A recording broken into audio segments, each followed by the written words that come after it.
അള്ളാഹുവിൻ്റെ അൽ അസ്മാഉൽ ഹുസ്നയിൽപ്പെട്ട ഒരു ഇസ്മാണ് മാനിഉ എന്നത്. തടയുന്നവൻ എന്ന് നമുക്കിതിന് അർത്ഥം പറയാം. ഇതിൻ്റെ അബ്ജദിയത്ത് 161. പരിശുദ്ധ ഖുർആനിൽ ഈ ഇസ്മ് വന്നിട്ടില്ല. അള്ളാഹു നൽകുന്നവനും തടയുന്നവനുമാണ്. അള്ളാഹു ഉദ്ദേശിക്കുന്ന ആളുകൾക്ക് ഉദ്ദേശിക്കുന്ന കാര്യങ്ങളെ അള്ളാഹു നൽകുന്നു.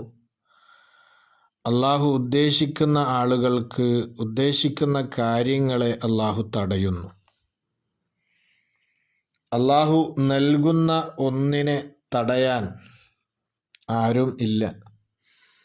അള്ളാഹു തടയുന്ന ഒന്നിനെ നൽകാൻ കെൽപ്പുള്ളവരും ആരുമില്ല. തടയൽ ഇഷ്ടപ്പെടുന്ന കാര്യങ്ങളെ അള്ളാഹു തടയുന്നു. നൽകൽ ഇഷ്ടപ്പെടുന്ന കാര്യങ്ങളെ അള്ളാഹു നൽകുന്നു. ഈ പ്രപഞ്ചത്തിലേക്ക് അല്ലെങ്കിൽ ഈ പ്രപഞ്ചത്തിലുള്ള ആളുകളിലേക്ക് അള്ളാഹു വല്ലതും നൽകിയാൽ അത് അള്ളാഹുവിൻ്റെ ഔദാര്യവും നന്മയും മാത്രമാണ്. എന്നാൽ പ്രപഞ്ചത്തിലേക്ക് അള്ളാഹു എന്തെങ്കിലും ഒന്ന് ഉണ്ടാകലിനെ തടയുന്നുണ്ട് എങ്കിൽ അത് അള്ളാഹുവിൻ്റെ ഹിക്മത്തും നന്മയുമാണ്. അള്ളാഹു അവൻ്റെ ഇഷ്ടദാസന്മാരെ പല വിപത്തുകളിൽ നിന്നും അള്ളാഹുവിനെ തൊട്ട് അശ്രദ്ധയിലാകലിൽ നിന്നുമൊക്കെ തടയുന്നു. അള്ളാഹുവിൻ്റെ ഔലിയായിനെ അള്ളാഹു സഹായിക്കുന്നു. കുറേ ആളുകൾക്ക് അനുഗ്രഹങ്ങൾ നൽകലിനെ അള്ളാഹു തടയുന്നു. കുറേ ആളുകളെ തൊട്ട് അള്ളാഹു ബലാഅുകളെ, പരീക്ഷണങ്ങളെ തടയുന്നു. ദീനുകളിലും ശരീരങ്ങളിലും നാശവും പോരായ്മകളും ഉണ്ടാകുന്ന കാരണങ്ങൾ, ആ കാരണങ്ങളെ അള്ളാഹു തടയുന്നു. ഈ രൂപത്തിലെല്ലാം മാനിഉ എന്ന ഇസ്മിനെ പണ്ഡിതന്മാർ വിശദീകരിച്ചിട്ടുണ്ട്. അള്ളാഹുവാണ് നൽകുന്നവനും തടയുന്നവനും എന്ന ഒരു തിരിച്ചറിവിലേക്ക് ഒരു മനുഷ്യൻ എത്തിയാൽ തീർച്ചയായും അള്ളാഹുവിൻ്റെ അനുഗ്രഹങ്ങൾ മാത്രമേ പിന്നെ അവൻ പ്രതീക്ഷിക്കുകയുള്ളൂ. അള്ളാഹു അല്ലാത്ത മറ്റൊന്നിൻ്റെ നൽകലുകളെയും അവൻ പരിഗണിക്കുകയില്ല. അവനതിനെ തടയാനും പോവുകയില്ല. കാരണം ഈ പ്രപഞ്ചത്തിൽ നൽകുക എന്നതും തടയുക എന്നതും അള്ളാഹുവിൽ മാത്രം ഒതുങ്ങിയതാണ് എന്ന ആ ഒരു ഉത്തമമായ ബോധത്തിലേക്ക് അവൻ എത്തുന്നു. അള്ളാഹുവാണ് നൽകുന്നവനും തടയുന്നവനും എന്ന ആ ഒരു ബോധത്തിലേക്ക് അവൻ എത്തിയാൽ പിന്നെ മറ്റു കാരണങ്ങളുമായി കൊണ്ട് തന്നെ അവൻ ബന്ധപ്പെടുന്ന അവസ്ഥ ഉണ്ടാവുകയില്ല എന്നാണ്. ഈ മാനി എന്ന ഇസ്മുമായിട്ട് തഅല്ലുഖ്, ബന്ധം പുലർത്തൽ, മഹത്തുക്കൾ പഠിപ്പിക്കുന്നു, നിന്റെ ആവശ്യങ്ങൾ മുഴുവനും അള്ളാഹുവിൽ നിന്ന് മാത്രം നീ ചോദിക്കുക. അല്ലാത്ത മറ്റൊന്നിൽ നിന്ന് നിന്റെ ആവശ്യങ്ങൾ നീ ചോദിക്കാതിരിക്കലാണ്. അള്ളാഹു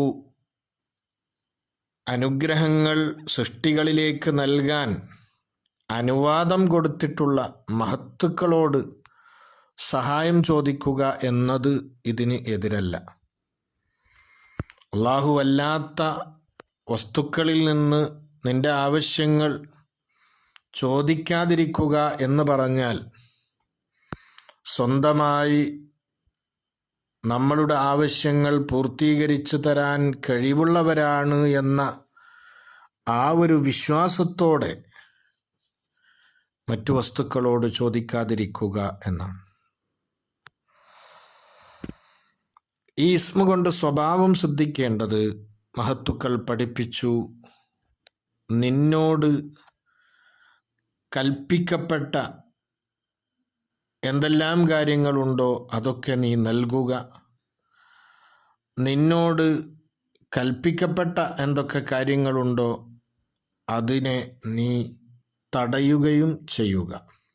എന്ന് പറഞ്ഞാൽ നൽകാൻ നിന്നോട് കൽപ്പിക്കപ്പെട്ടത് നീ നൽകുക, തടയാൻ നിന്നോട് കൽപ്പിക്കപ്പെട്ടത് ഒരല്പം പോലും പിന്താതെ നീ അതിനെ തടയുക. നാശത്തിൻ്റെ കാരണങ്ങൾ, പോരായ്മകളുടെ കാരണങ്ങൾ, അതിനെയൊക്കെ നീ തടയുക. ഒരു മനുഷ്യൻ്റെ ശരീരത്തെ നശിപ്പിക്കുന്ന പലതരം വസ്തുക്കൾ ഉണ്ട്. ആ വസ്തുക്കളെയൊക്കെ നമ്മൾ തടയുന്നവരാകണം. ദീനിൻ്റെ കാര്യങ്ങളെ ഇകഴ്ത്തിക്കാണിക്കുന്ന ആളുകളെ നമ്മൾ തടയണം. അള്ളാഹു ബഹുമാനിക്കാൻ നമ്മോട് നിർദ്ദേശിച്ചിട്ടുള്ള വ്യക്തികളെയും വസ്തുക്കളെയും നിസ്സാരവൽക്കരിക്കുന്ന സ്വഭാവക്കാരുണ്ടെങ്കിൽ അവരെ നമ്മൾ തടയണം. ഈ രൂപത്തിലൊക്കെയാണ് ഈ ഇസ്മ കൊണ്ട് സ്വഭാവം ശ്രദ്ധിക്കേണ്ടത്. ഇതിൻ്റെ പ്രത്യേകതയായി മഹത്തുക്കൾ പഠിപ്പിക്കുന്നു, ഇതിനെ നീ അബ്ജദിയ്യത്ത് പ്രകാരമോ അതിലധികമോ ചൊല്ലുമ്പോൾ തീർച്ചയായും നിന്നിലുള്ളതായ കോപം ശമിക്കും എന്നാണ്. പ്രത്യേകിച്ച് ഭാര്യ ഭർത്താക്കന്മാർ തമ്മിൽ ചില സാഹചര്യങ്ങളിൽ ഉണ്ടാകുന്ന ദേഷ്യം, അതൊക്കെ ശമിക്കാൻ ഈ സഹായകമാണ്. അതുപോലെ തന്നെ നീ ഉദ്ദേശിക്കുന്ന ആളുകളിലേക്ക് അനുഗ്രഹങ്ങൾ ലഭിക്കാൻ, നീ ഭയപ്പെടുന്ന ആളുകളിൽ നിന്ന് നിനക്ക് പ്രയാസങ്ങൾ ഇല്ലാതെയാകാൻ ഈ ഇസ്മ ധാരാളമായി ചൊല്ലിയാൽ മതിയെന്ന് മഹത്തുക്കൾ പഠിപ്പിക്കുന്നു. അല്ലാഹു തൗഫീഖ് തരട്ടെ. ആമീൻ.